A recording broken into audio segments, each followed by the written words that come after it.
morning. It is Thanksgiving Day and everybody's running. Everyone's numbers are upside down. So I am 7 miles into my 23-mile bike ride. I just went up a big hill. Why is everyone running? I think it's a turkey trot. So I'm gonna go do my route, and then on the way back through to downtown, I'm gonna go over to the parade, see if I can see anything. It is 47 degrees. It is a cold morning. The police are out. Everybody's running. Everybody's blocking the path. Anyway, so just trying to catch my breath going up that hill. Anyway, so this is Allen Parkway. This was all underwater, the whole thing, all the way up to here during Hurricane Harvey. But there are a ton of runners all running. Why are they running? So, actually, this is the perfect weather for me to be running in. 47 degrees. Yeah, it's a turkey trot. People got t-shirts on. I think it's like when I was in the military. I was in basic training in the army. I think we walked faster than we were running some days. Okay, I'm at the top of the trail over in the Heights. Downtown is way over there. I'm only like 3 miles from downtown. Actually, it looks really far. It just started raining, which is good. No thunder or lightning, which is good. So I'm still gonna go check out the parade. I think it starts at 9 in a little bit. So a lot of people riding. The runners are all way down. So yeah, it doesn't look like it'll be too busy. I think the parade starts at 9. But like I said, a few years ago, must have been like 6 years ago when we lived in the apartment we're in now. I think must have been like 2017, I think was the last time that Harriet and I went to the Thanksgiving parade. We might have gone in 2016 as well. We definitely went when she was little. But anyway, so I'm about 12 miles into my ride. Got 10 miles to go, 11 miles to go back. So yeah, let's go take a detour to downtown and go check out what's happening. If it's not raining too much. It's clearing up over there by my house. That is not my house. My house is 12 miles that way. Okay, now I am heading into downtown. This is VIP. No public access, so no public access, credentials only. Okay, so I don't know how I'm supposed to get to the parade, where I'm supposed to go. I guess I can go on the sidewalk. We'll see. People are walking over there. Okay, let me figure it out. At least there's a bike path, so I'm not wrong. I'm hoping that I can sit on my bike so I can see. So people are leaving already. All right, so here's the wet, cold, miserable crowd. All right, let's see if I can get closer. There's people standing up there. I don't know if I can see much. I am quite tall, so that helps. There's HEB. Oh, the shopping cart. I want to get a picture of that. I just want to get the shopping cart because I think that's cool. It is slippery on this though. Let's see who we can see over here. I can see officially nothing. I want to go up there. Let me see if I can get some press credentials.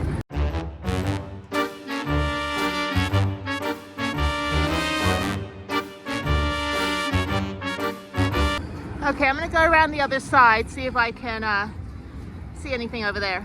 It's a nice thing being on a bike. You can just kind of follow the parade on the whole route. Okay, I've seen enough. I'm going home. It's gonna rain again. There's police on segways. Everyone's confused. No one can see anything, so I'm gonna go home. It's gonna rain again soon anyway. So I'm on my now daily bike ride. This is my usual bike ride. The last like 4 miles, 2 miles of it I think is through River Oaks, which is a fancy neighborhood. These are all mansions. A lot of old money here. And then I have about a mile or two before I get back to my house. So the very first like mile and a half I'm on the road by my house, and then I'm back on the road by my house. So those are the only 2 dangerous places that I'm really riding. Not really dangerous, but it just has traffic. The rest of it's on a bike path. Anyway, I wanted to show you this. So this neighborhood, when they put the Christmas lights up, they go and put these like fake no parking signs. And last year when I was coming through here, somebody was karate kicking them all down. They're just zip tied on. It's actually illegal for you to do that. This is a public road, you can park. So these are like nailed to the electrical thing, which I think is illegal. Because at Christmas, people will come through and just drive through and watch the lights and things. But yeah, like this is totally not even a thing. They've got 4 signs, 5 signs, 6 signs, 7. So they've got 1 here, 2 over there on the same corner. They got 2, well, 1 got taken down, 1 there, 2 there. This isn't even This isn't even legal. So I was half tempted to just park my van overnight in this neighborhood, which is totally fine. I called the non-emergency line last year and I said, can I park in this neighborhood overnight? And they said, yeah, public street. So, but this is River Oaks, so they obviously don't want the riffraff. But it is just funny. I guess somebody bought all these signs off eBay or something. But every year they get put up, and every year by the end of Christmas, they've all been taken down. So we've got one on the stop sign. That's illegal to put it on there. Where's that one on the stop sign? Right there. Then we have one over here, two over there, one zip tied to the lamppost. These aren't even official signs. But yeah, it's only on this street. Oh no, they're all the way down. I guess everybody has one. But yeah, you can totally just take them down. It's not even legal. And then they've got, I think they've probably got 30 signs on this street for no parking. Yeah, one again on the electrical, which is illegal. One over here.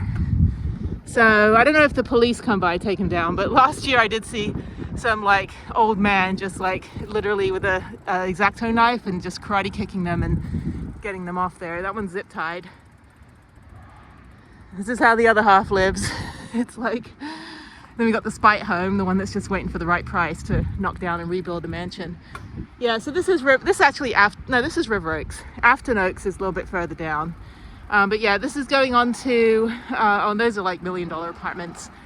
This is going on to Wesleyan, past Westheimer, back to the 59 freeway. I go onto the freeway, over the big bridge, and then I'm back to my house. So this is San Felipe. And if you go left, you get to the Red Lion pub, which is a British pub. I'm about 6 miles into my bike ride. I just got up to Allen Parkway. This kind of goes right across from downtown all the way to like my side of town. It's a nice bike path actually, and it actually runs even further all the way out to Memorial City, probably about 20-30 miles of bike trails. Anyway, it doesn't matter. So I just rode 6 miles through the streets. A lot of irate drivers in this neighborhood. So this is Montrose. I think this is Allen Parkway up here. Montrose is where I just rode through, which is a fantastic neighborhood.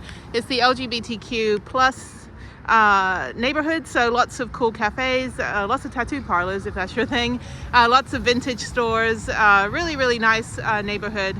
Easy to walk around, so you can just park and kind of explore. They got a couple dive bars and things that I don't really go to. And then I have a ride before that. I go through Rice Village, and then I go through West University, which are like the fancy neighborhoods. But up here is Allen Parkway. But I wanted to show you, these are ghost bikes. And they have these all over Houston. It's the Houston Ghost Bike Project. So these are for people that were killed on their bicycles by shitty drivers. And they have these around town. And then they have a Facebook group where they'll basically say, hey, by the way, can someone go touch up the paint on this ghost bike, or somebody vandalized this ghost bike, or let's go, update the flowers and things. There's one right by my house on the corner. But yeah, so this one is for Herb Fines, who passed away in 2015. Yeah, so if you see these, that's what these are. And there's actually some in Albuquerque. They have these around. I saw one in Oklahoma on the bike path as well. But it's just, to pay respects to people that, get killed by drivers that don't stop while they're drinking coffee. You and your Fiat. Yeah, it's like people, like the speed limit is 25 miles an hour right now on this road, going up to 35. And there are just people barreling down here. I've never been hit on my bike, thankfully. Fingers crossed, knock on wood. But yeah, people just like, they're in such a hurry to go nowhere. Like, where are you going? Like, I mean, if you're speeding to work, you need to get a new boss. That's what I think. If you're speeding to work and you run over somebody and you run a red light and you hit a car on the way to your job, you probably need to have your boss fired, because if they're forcing you to speed to work, like, oh, you gotta get in the office by 4 a.m., either find a new job or get your boss fired. So that's what my thing is. It's like when Hurricane Harvey happened, people were actually expected to go into the office. I was like, yeah, not coming in. Like this meme that I found, it was like, bosses be like, you coming in today? It's like, no. Anyway, all right, so yeah, this is Saturday, so I've been home just over 2 weeks now, and I'm missing my mountains, but it's 47 degrees and blue sky and sunny, so it feels really nice. And I'm just gonna keep on going. There's all these like actual Tour de France cyclists out. Anyway, but yeah, this is a nice bike path. So I go up to the Heights, which is a real pretentious area of town. And then once I get up there, I kind of backtrack and go on the other side of Allen Parkway, which is on Memorial. So this is Allen Parkway, and the other side parallel to this is Memorial. And then that takes me into River Oaks. I go through the big fancy neighborhood, and then I get back to my house. So it takes me about an hour and 45 minutes to do 25 miles. I don't really go very fast because I don't want to wear myself out for the rest of the day. And I've done this ride probably about since 2020. Actually, since about 2017, I've probably done this ride about a couple hundred times, maybe more than that. I was doing this every day in 2020 when I was home, and I rode 5,000 miles on my mountain bike that year. So yeah, so this little workhorse here, she's done me well. So let me get going before I waste any more time. But I just wanted to show you the ghost bikes. Check out the Houston Ghost Bike Project. You'll see that they really do a really good job about maintaining these bikes and respecting those that passed away because people don't know how to drive. I'm making a quick pit stop to Rienzi House. This is actually part of the Museum of Fine Arts. They have a small exhibit. Very, very beautiful gardens open to the public. And they do a lot of wedding photos here, quinceañera pictures, engagement photos. But yeah, so this building, I've been in there one time, a long time ago. But usually I'm over here on my bike, so I don't actually have a lock to lock it up. But you can walk around, you can do a audio tour of the gardens. And you can also go in and check out the exhibits. It's really, really pretty. Yeah, there's all these hidden gems in Houston. We also have I think it's Ina Hogg. She was, I don't know, I'm gonna look it up. I'll put it on the screen. But anyway, she was someone in Houston, a lot of old money here. But there's also a gardens and a house that you can go to over in Memorial, which is just a little bit further down the road from here. And then there's also the botanical gardens, the arboretum. So yeah, there's a lot of really nice outdoor places when it's not 108 degrees. So right now it's still around 50, sunny and blue sky, feels great, not humid at all, no mosquitoes. So this time of year is really nice in Houston. Every time I'm like, oh, I can't stand being in Houston, and then it's nice weather like this, it's perfect. So okay, so just gonna do a quick lap of the entryway and then keep on going. So this is River Oaks. This is the fancy neighborhood.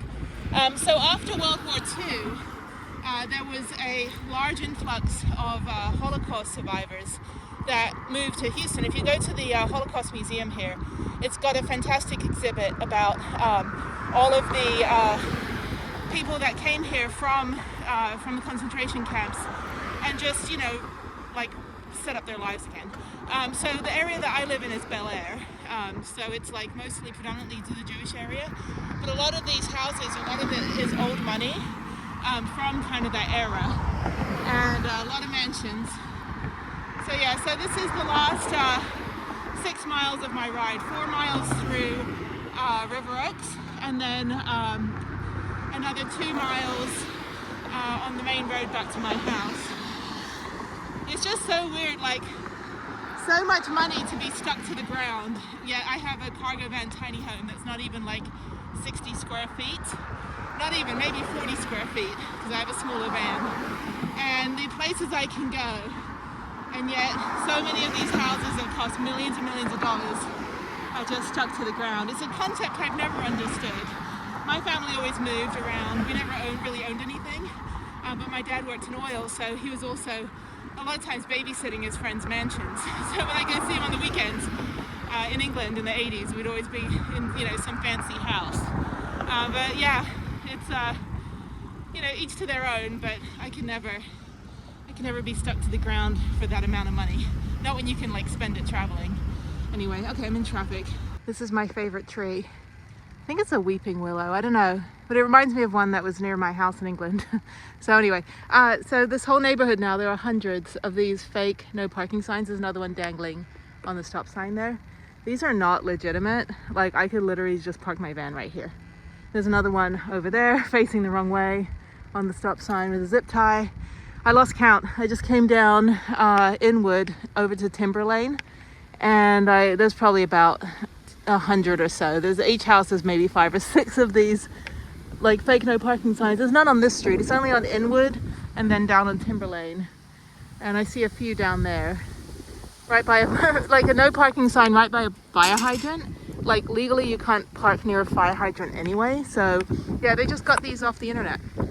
And every year during the holidays, they'll put these signs up. I should just bring my van over here and just park right here.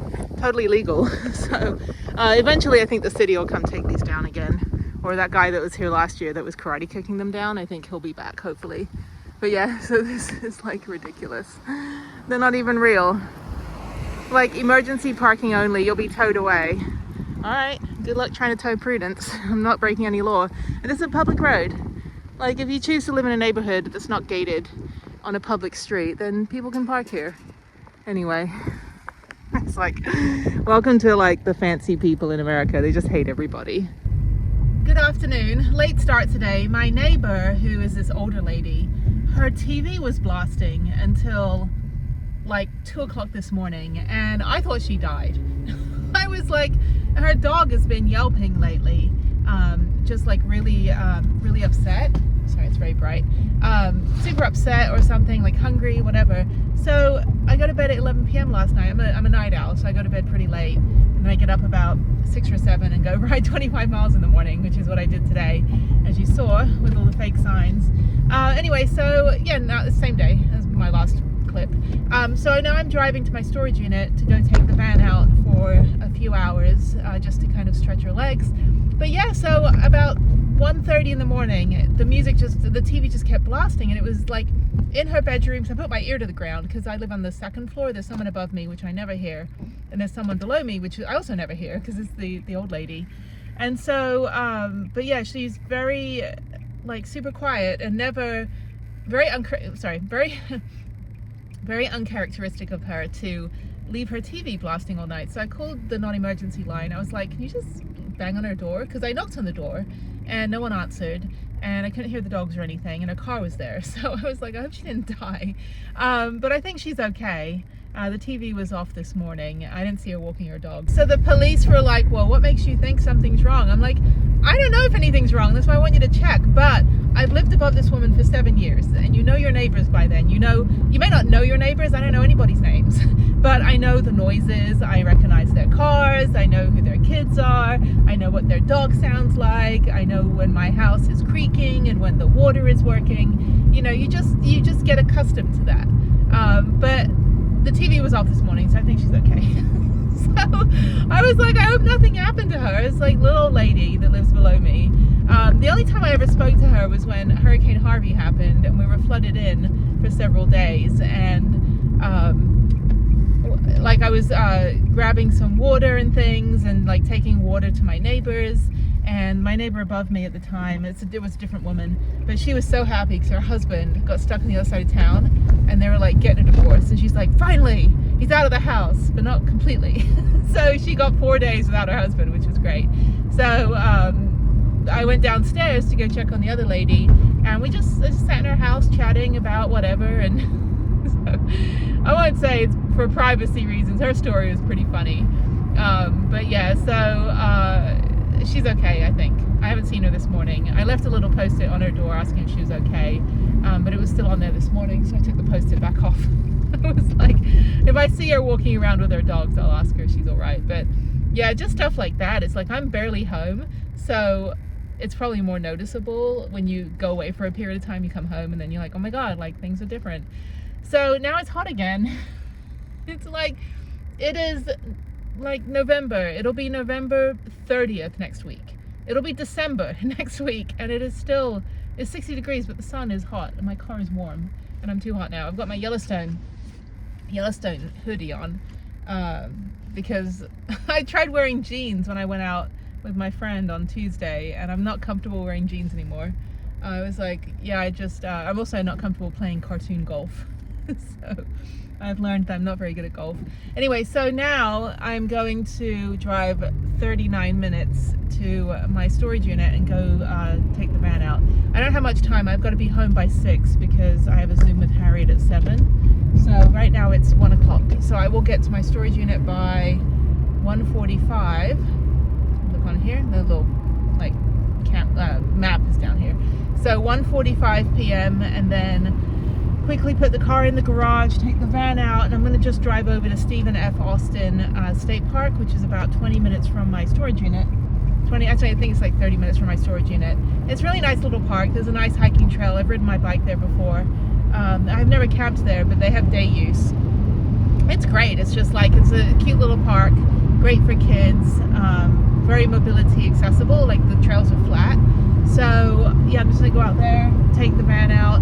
I'm not gonna clean. I think I'll clean next week. I'm just too tired right now. It's like my lady time, so I just want to like stay home and not do anything. So except my bike rides every morning. I think tomorrow I might go ice skating if the rink is open for public skate. I think tomorrow's a skate day. It's gonna rain this week as well, so maybe I'll wait until it starts raining. Other than that, yeah, just kind of housekeeping. So this is what I do when I'm home. I just sort out my house, work out, chill, catch up on my Sunday YouTube channels that I'm subscribed to. So that'll be good. And then I'm caught up on all my videos. So now I'm just making like irregular content because I've got to fill something. As I'm getting closer to being monetized, I'm like, okay, I got to like keep making videos. So this is just home stuff. And then I think I'm going to do a couple videos about Houston. I haven't done any of these for like almost a year and a half. Plenty to do in Houston. I've already done all the museums and everything. But what I want to do is kind of show the international aspect of the city. I don't think we're the most diverse city in the country. We're the fourth largest. I think we have like 9 million people. Fourth largest country, or city in the country. But we do have the most countries represented, I think it is. I think when it says like the most diverse city, it has to be less than 50% Caucasian, and then all the other percentages are like, there has to be a criteria. But Houston is super diverse. My daughter's school has like 20 or 25 countries represented in the students. So I know it's a diverse city. You can get food from any country here. Actually, a street down the road from my house called Hillcroft, they've got like 60 countries represented. So yeah, we're pretty diverse here. Of course, there's like very whitewashed areas of Houston, like the suburbs and like fancy areas. But where I live, where I specifically chose, let me get blue sky there. Is there blue sky? There we go. Where I specifically chose to live was because I wanted to be in the most diverse part of town, close to the museums. I'm 5 minutes from the museums, 5 minutes from the street that has all the food on it. Yeah, I mean, I live in, you know, I live 15 minutes from, or 10 minutes from Chinatown, 20 minutes from Asian town with the Japanese restaurants. I've got Ghanaian, Nigerian, El Salvadorian, like you name it. I've got every country within about, you know, maybe a 10-mile radius of my house at the most. But anyway, so now I'm going, yeah, I'm just kind of going out. I don't have any time to do anything else today, but I'm home constantly, so I've got plenty of time during the week. But what I think I'm going to do is a whole video about the foreign supermarkets in Houston. So we've got Phoenicia, which is kind of our like Lebanese, it's not really Lebanese, it's like Persian, Mediterranean, mostly like Middle Eastern. They used to have like a bread machine that would come out of the ceiling that was just like a conveyor belt full of bread. There's a cyclist on the freeway. Sir, you cannot be on the freeway. What are you doing? He's bike packing. You're bike packing and you're on the 10 freeway, dude. I'm not even that good at bike packing because I got stranded on like a 12,000 foot pass, but I know you're not supposed to be on the freeway. Anyway, so back to me. So yeah, so we've got a couple British supermarkets. We've got Kmart Grocers, which is the Indian supermarket. Of course, there's like tons and tons of supermarkets for Indian food and Asian food and all this, but these are the ones that I shop at. So then we have H Mart, which is the like Japanese Asian supermarket. We've got Daiso, which I think is the dollar store. We've got Seiwa, which is the Japanese supermarket. We've got a Russian supermarket, which I went into one time just because I'm like Russian, but I'm not, like just genetically. Yeah, so a Russian supermarket. We've got the Kmart Grocers, which is Indian. We've got an African, West African supermarket. So I think it'll be fun to just go and explore and see what there is, because these are places I shop at, and I try to eat a variety of foods. I eat a lot more ethnic food because it's just easier to prepare myself, like a lot of curries and that kind of thing. But it's also, these restaurants are never very busy when I go out to eat. So you can, and then I'll do a whole episode on restaurants, but it's going to have to be over like a 2 or 3 week period because I can't eat that much food in one day. So I'll probably do like I'll probably spend a week doing like a breakfast and a dinner, lunch and a dinner at 2 different restaurants every day. So I'll be about 10 restaurants, maybe 12 restaurants if I can squeeze that in. But yeah, just some of the places that I really like to eat at. It would be nice if someone come with me. But either most of my friends left Houston during the pandemic, or they're just like, you know, all back to work and so they don't have any time off. But also when I'm home, I'm kind of this extroverted introvert. Like when I'm home, I don't want to like see anybody. Just want to like work out and just chill at my house and hang with my daughter. So it's just a production in Houston to get up and go out, because I don't drink and I don't party and I don't really care to go to movies because I can just watch movies at home. So it's just kind of like, what am I going to do when I'm home, to be honest? You know, a lot of it is just working. Every time I was home this year, I was only home for like 3 or 4 days at a time, or 5 days at a time, and it was either doctor's appointments, mammograms, hand surgery, school events, working on the van, dealing with some personal housekeeping stuff.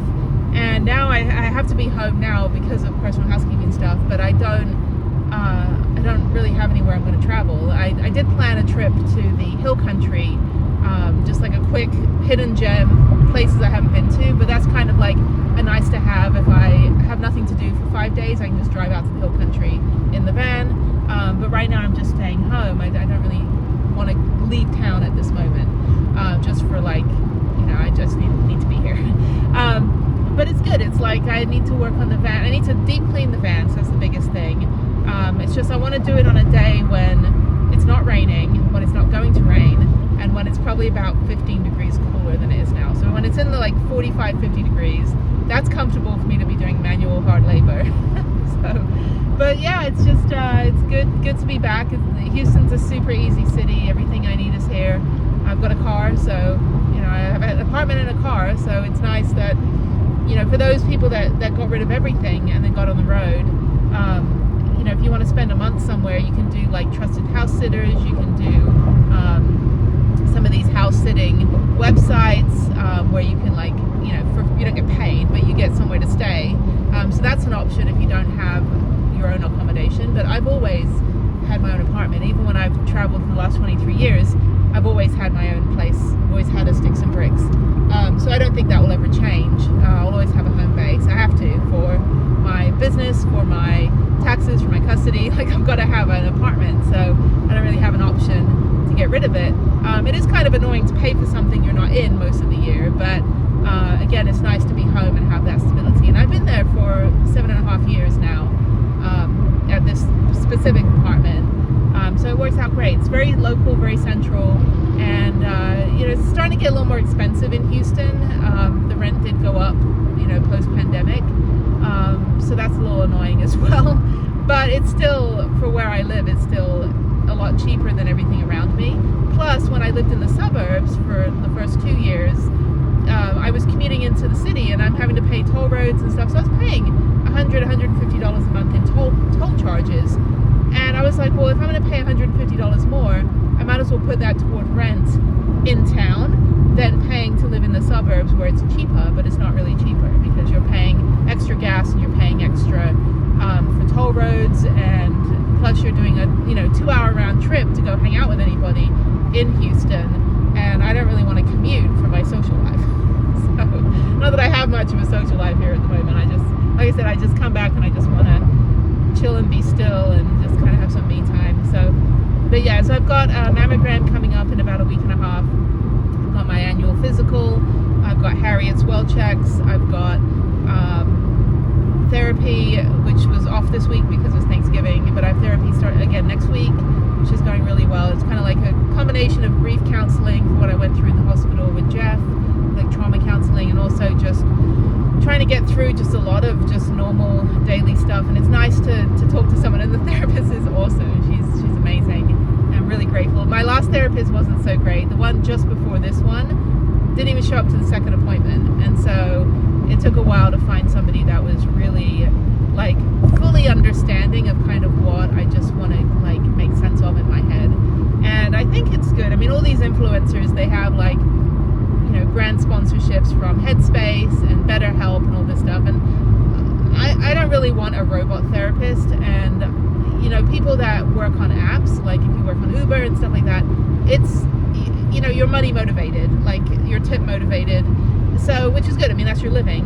But on the receiving end of that, I don't want a therapist on an app, because it's like, you know, they're just churn and burn. They just want to get as many clients as possible, because it's just like driving for Uber. You want to get as many rides as you can that day, and you don't necessarily care where the person's going or why they need a ride or any of that stuff. You have an agenda, and that's to make your living. But when you go through like the VA hospital, the doctors that I have had in the last 10 years of being in Houston have all been fantastic. They work at the VA because that's where they can get a ton of experience. They do get paid pretty well. Most of the doctors are there 1 day a week, 2 days a week. Some are full-time. But yeah, the VA outsources things like therapy and chiropractor and all this to outside businesses, like regular businesses that you would go to with insurance. And the care has been fantastic. And so I'm glad that I'm able to get that type of help. I know a lot of veterans don't get that access, or they don't know that that help is there. But I am like adamant, when I go to the VA, I get as much done as I can within each visit. Always get my blood checked, always get, you know, just get all my consults put in, everything like that, and just make sure I'm on top of it. But, you know, if you come out of a combat and you've got brain trauma, you've got PTSD, you've got depression, you know, your brain is scrambled. It's not, you don't have the energy, ability, or like competence because of your injuries to know what to get help for, and the VA doesn't really hold your hand. So there's so many veterans that are lost in the system because they just don't know, or they just don't have the physical capability coming out of war to know that to be able to physically go through it. A lot of, you know, Vietnam veterans, are they tech savvy to say, like, can they understand how to use an app? Probably, but, you know, again, if you have like extreme PTSD, it's hard enough getting out of bed in the morning, let alone having to navigate the technical side of the VA system and trying to get, you know, appointments and things. So I'm fortunate that my injury is my spine, and I'm able to navigate it, but it's not easy even for me. And I can't imagine somebody that has a lot more issues, problems, disabilities, and trauma, that they just get overwhelmed. So a lot of what I do with Hike Bike Alike, which is my company that I started a couple of years ago, is to find alternate ways of healing, that not everyone wants to live in a hospital 24/7, and they want to find ways to heal, find senses of community that don't involve being with other infantrymen, because when you're in the military, your sense of community, I mean, there's an amazing sense of community, and your fellow battle buddy will watch your back and things like that. In the civilian world, you don't have that. There was a good speech by Adam Driver, the actor. He did a TED talk about how he was a Marine and that he transitioned from Marine life to civilian life, and he said, like, there's no uniforms in civilian life. I mean, there are, obviously, but like theoretically, hypothetically, there's no uniforms. You don't get respected for your rank. You know, there's no ranks in civilian life. You wear a uniform in the military. It's it shows you that you have earned, like, you get the respect for what you've earned. And you wear like, I was an E4 specialist, so I had an E4 rank, you know, one rank lower than a sergeant. And had I stayed in, I probably would have excelled pretty quickly through the ranks. And I was planning on going green to gold, so I was going to go from enlisted to officer, even though I could have gone officer because I have a college degree. I wanted to be enlisted because I wanted to be a sergeant, and then go green to gold anyway. But yeah, in civilian life, you know, people say thank you for your service and all this stuff, but it kind of just ends there. And when you get in the VA system, the women's clinic is great, but I know a lot of the male veterans do have a hard time, and a lot of them, when I go there, I always hear a lot of confusion. A lot of the the older veterans that are like, well, I didn't know I had to call for an appointment, or where do I get that information? Oh, you get it online. Oh, well, I don't own a computer, or I can't use a computer because I have, I get panic attacks, or, so that's what I'm hearing when I go to the VA, and there's not a lot of help with that. There's patient advocates, but they're more for like when you have problems after you get treated, or when, they're not really there to help you just get your regular stuff done. So there's a lot of people that would show up for appointments that they don't actually have. And it's heartbreaking because they're there. It's like they're in the hospital right now. I've actually offered to step aside in my own appointments and wait longer if it meant for someone else to get seen because they were confused or they didn't have the tools they needed to get the help they need. But my point is that, during the pandemic, there was a lot of inability to go to a hospital unless you had COVID. So that's when I found that there was this gap between places that you can go for healing, like outdoors and activities and things, and then the barrier to get there in that you either don't know about it, or it's not accessible, or it's not welcoming to veterans, or there's a cost factor. And so that's what I've been trying to bridge the gap for, and that's why I went all over the entire country to the 51 national parks, 89 Texas state parks, a bunch of other state parks and natural areas, and just bring awareness to that, and also with outdoor adventure companies to really get them focused on not so much creating adaptive programs for disabled veterans and people with PTSD, which it's fantastic if they can, but I know resources are tough, but just enabling some sensitivity training so that when someone does want to go rock climbing and they have trauma, that you know how to put a harness on them. When a female comes in with the domestic violence survivor and they want to find healing in nature, or they want to do something out of their comfort zone to kind of get through their anger, their frustration, their fear, by doing something like ziplining or rock climbing or horse riding, that the outdoor adventure companies are mindful of that and they're able to accommodate that person so that they can participate, so they don't have to rely on medical system or rely on any kind of system, because in America, and I'm American, I've been American my whole life, but I don't sound American. I grew up in England till I was 13, but in America a lot of times you can't get health insurance unless you have a job. And now they do have the Affordable Care Act and you go on the marketplace, and you're supposed to legally have health insurance, like when you file taxes you get dinged, but everyone I know that freelances and or doesn't have a job, they don't have health insurance. None of them bothered to get it. The Affordable Care Act's been around for over 10 years, since Obama. It's like they just stopped bothering to pay for the marketplace every year. Now I get free health care because I'm a service-connected veteran, which I am truly grateful for. And I don't know how I would be able to get any of the treatments I have if I have to, go through the marketplace. And when I haven't had full-time jobs, or I've been contract, or I'm taking a sabbatical, that kind of stuff, I always have my safety net. And there's a lot of people that don't. So America is just one of the few places where there's no universal coverage. There's no universal safety net for everybody, just in case something happens. But anyway, we won't get into that. But the important thing is that if you do want to find healing in nature, that the world is accessible, and sometimes some of these places do need a little bit of a nudge to get them aware that yes, there are people that hike that have trauma, so please enforce like your dogs on a leash rule, please create accessibility guides, please be willing to speak to a hiker or a mountain biker who has questions, just be mindful that there's a disabled or an adaptive adventure on the trails, just in case they run into some issues, somebody that has a prosthetic or an adaptive bike, all of that stuff. So that's what my company is striving to do, is to bring that awareness. But that said, I've babbled enough. So I'm still like 15 minutes away. So I'm going to go out, get the van, pop over to the park,